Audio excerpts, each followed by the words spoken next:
Deixa eu ver qual que vai ser o tema de hoje, que eu não sei. Porque eu fico algumas semanas gravando, daí eu folgo outras duas. Daí eu acabo esquecendo. Bom, deixa eu ver aqui. Bom, as premissas da fonêmica, é sobre isso que eu tenho tratado aqui no canal ultimamente. E no vídeo passado eu tratei sobre a premissa número 1, ou seja, os sons tendem a ser modificados pelo ambiente em que se encontram. As premissas da fonêmica são 4.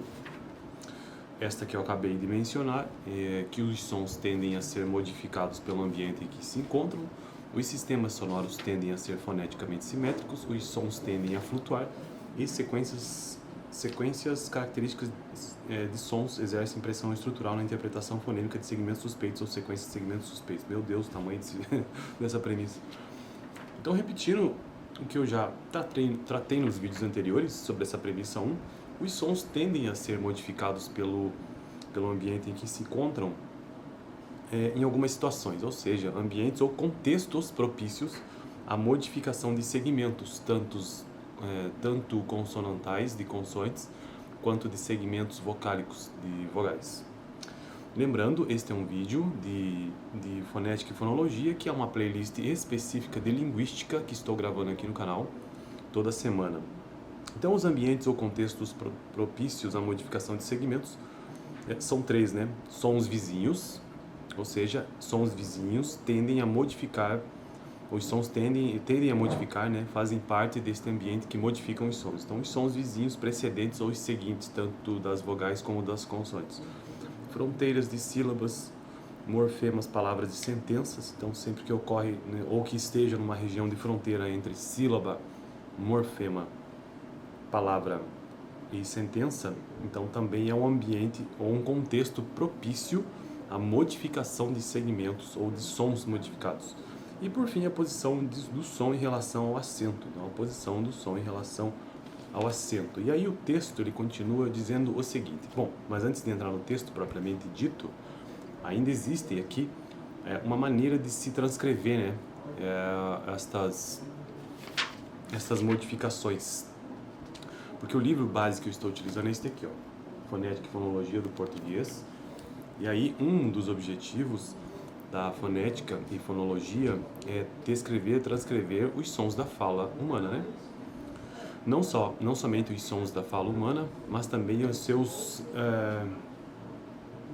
sua conversão, né, na linguagem oral em linguagem escrita. Um dos objetivos centrais da fonêmica, neste caso, é fornecer aos seus usuários instrumentos para a conversão da linguagem oral em linguagem escrita. Então, essas premissas da fonêmica, a primeira, né, em que os sons tendem a ser modificados pelo ambiente, ou seja, pelos sons vizinhos, pela fronteira de sílaba, morfema, palavra e sentença, e pela posição do som em relação ao acento, existe uma maneira de se transcrever isso, que eu não vou entrar em detalhe, mas apenas quero mencionar que quando ocorre a representação no contexto intervocálico, ou melhor, quando os sons são modificados e que é necessário representar o contexto intervocálico em que esta modificação do som está acontecendo, ou seja, entre vogais, então se escreve com um V, espaço V. Então isso é quando ocorre esta modificação dos sons no seu ambiente, ali no seu contexto, entre vogais. Quando é no início da palavra, começa com uma hashtag, vamos usar esse termo assim, né?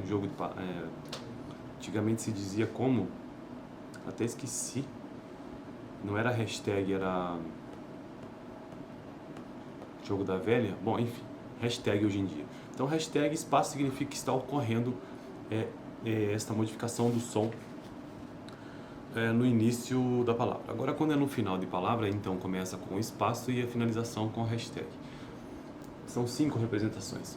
Quando a representação, quando ocorre a modificação do som e a representação para isso, meu Deus, quando ocorre a modificação do som num limite de morfema, então a representação utilizada neste caso é um espaço, sinalzinho de mais, em outro espaço. E por fim, quando existe uma representação de uma mudança ou uma modificação do som no limite de uma sílaba, então o símbolo utilizado novamente, um espaço, um cifrão e um espaço.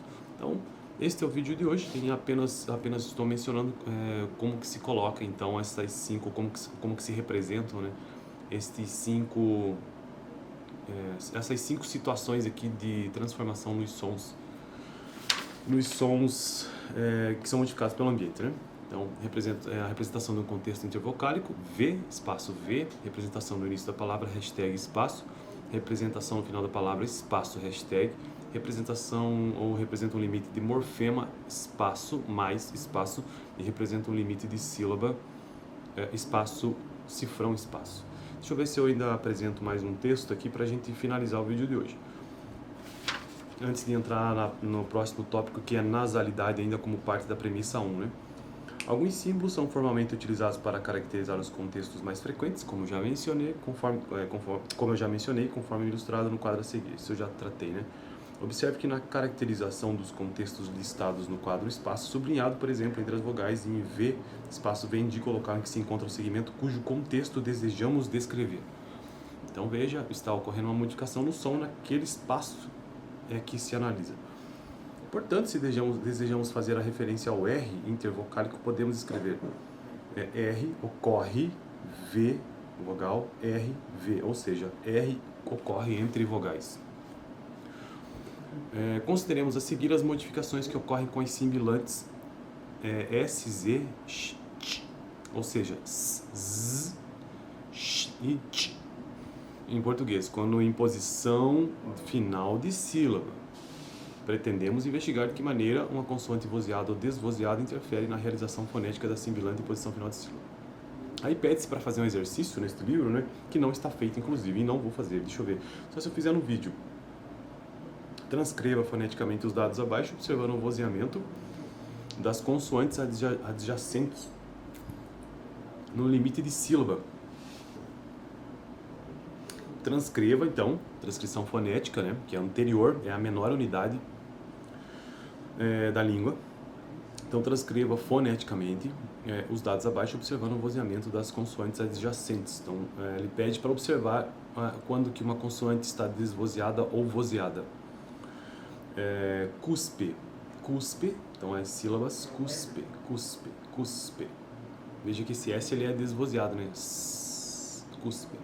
Festa, palavra festa, da mesma maneira, temos um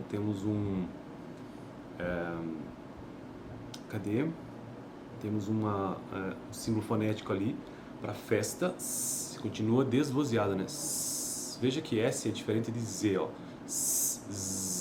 O S é desvozeado, essa sibilante, enquanto que o Z, as pregas vogais, as pregas elas vibram, né? Casca, casca também, ó. Esforço, esforço, esforço. Esbarro, esbarro, esbarro. Desdém, desdém, desdém. Vesga, vesga. Desvio, desvio. Esbarro, esbarro. Esforço, casca, festa, cuspe. Por que ele está trazendo esses exemplos aqui? Para a gente tentar observar. Veja, todas destas palavras têm dentro delas a letra S, né?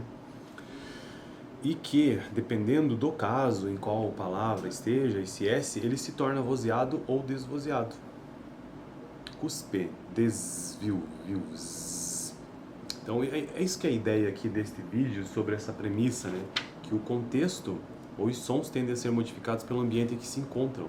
Veja, ali tem uma consoante P. Nós estamos falando aqui no caso de transcreva foneticamente, observando o vozeamento das consoantes adjacentes em limite de sílaba. Então, veja no limite de sílaba cuspe, P, P, P. Então, cuspe. Veja que essa consoante P, P, P, P. O fato de ser vozeada ou não vozeada influencia na sibilante. Festa, t, t, t, t. Casca, esforço, forço, esforço. Veja que o F ele é desvozeado, né? Não respondi o exercício não, eu estou fazendo de cabeça aqui e observando, né? Logo o S sibilante ali, ele também se torna desvozeado. Esforço, esforço, esbarro, desdém. Então essa que é a ideia desta desta primeira premissa, né? Os sons tendem a ser modificados pelo ambiente em que se encontram. Bom, no próximo vídeo eu vou continuar a partir desse ponto, para este vídeo não ficar tão longo, com a explicação que eu tenho aqui no livro sobre essa ideia do que seja desvozeado e vozeado, e quando que isto, enfim, quando são precedidos de segmentos desvozeados na sílaba precedente. Eu vou tratar isso no próximo vídeo, beleza? Fico por aqui, dá uma olhada no vídeo passado, onde eu tratei também um pouco sobre essa primeira premissa da fonêmica, ou seja, os sons tendem a ser modificados pelo ambiente em que se encontram, sejam pelos sons vizinhos, sejam por fronteiras de sílabas, morfemas, palavras e sentenças, ou então a posição do som em relação ao acento. Valeu, até semana que vem nesta playlist sobre fonética e fonologia.